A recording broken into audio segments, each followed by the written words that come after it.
Vanilla ice cream வீட்டிலையே எளிமையாக எப்படி செய்கிறதுன்னு பார்க்கலாம். வெண்ணிலா ஐஸ்கிரீம் செய்கிறதுக்கு 1 லிட்டர் ஃபுல் க்ரீம் மில்க் எடுத்துருக்கிறேன். ஃபஸ்ட்டு பாலை சுட வைக்கணும். பால் பொங்கி வந்ததும் ஸ்டவ்வை லோ ஃப்ளேமில் வச்சு பாலை கொதிக்க விடணும். பால் பாதியாக குறையிற வரைக்கும் கொதிக்க விடணும். 1 லிட்டர் பால் எடுத்துருக்கிறேன். 1/2 லிட்டர் பால் வர்ற வரைக்கும் கொதிக்க விடணும்.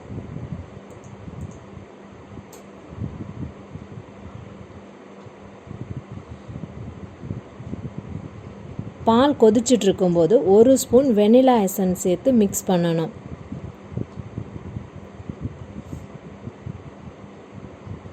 மீன் டைம் ஒரு பவுல் எடுத்து 2 ஸ்பூன் கார்ன்ஃப்ளவர் போட்டு காய்ச்சின பால் கொஞ்சம் சேர்த்து கரைச்சி வச்சுக்கிறணும்.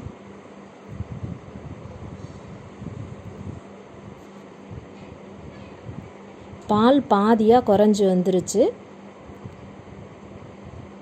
இப்போ 1/2 கப் சுகர் சேர்க்கணும்.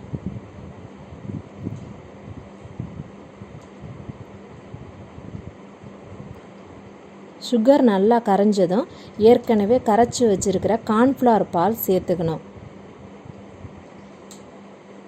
இதை சேர்த்த உடனே பால் திக்காக திரண்டு வரும்.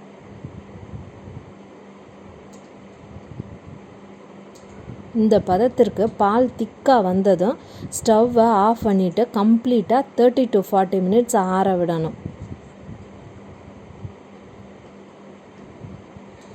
ஒரு பவுலில் 250 கிராம் ஃப்ரெஷ் க்ரீம் எடுத்துக்கிறணும். ஃப்ரெஷ் க்ரீம் நல்லா கூலிங்காக இருக்கணும். ஃப்ரெஷ் க்ரீம் வீட்லேயே எப்படி செய்கிறதுன்னு ஒரு வீடியோ அப்லோட் பண்ணியிருக்கேன். அதனோட லிங்க்கை டிஸ்கிரிப்ஷனில் கொடுத்துருக்கேன்.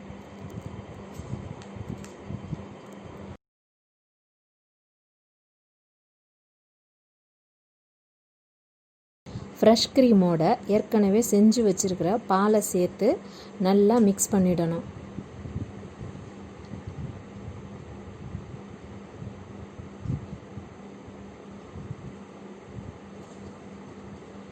நல்லா மிக்ஸ் பண்ணிவிட்டு ஃப்ரீசரில் 2 hours வச்சிடணும்.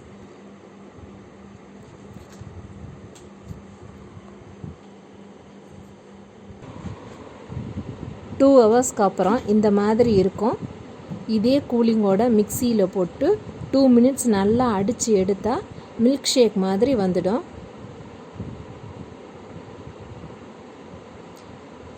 இதை ஒரு ஏர்டைட் கண்டெய்னர் பாக்ஸில் ஊற்றி ஃப்ரீசரில் 6 hours வச்சிடணும்.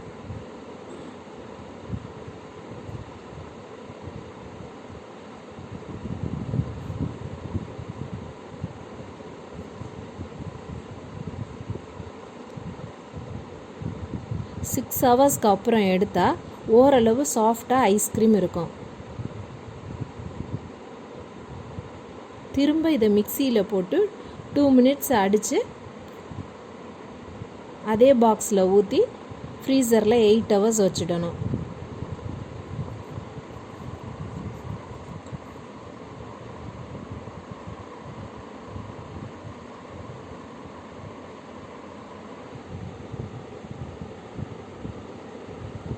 எயிட் ஹவர்ஸ்க்கு அப்புறம் நான் எடுக்கிறேன். இப்போ கடையில் கிடைக்கிற மாதிரி soft and smooth vanilla ice cream ready ஆகிடுச்சு.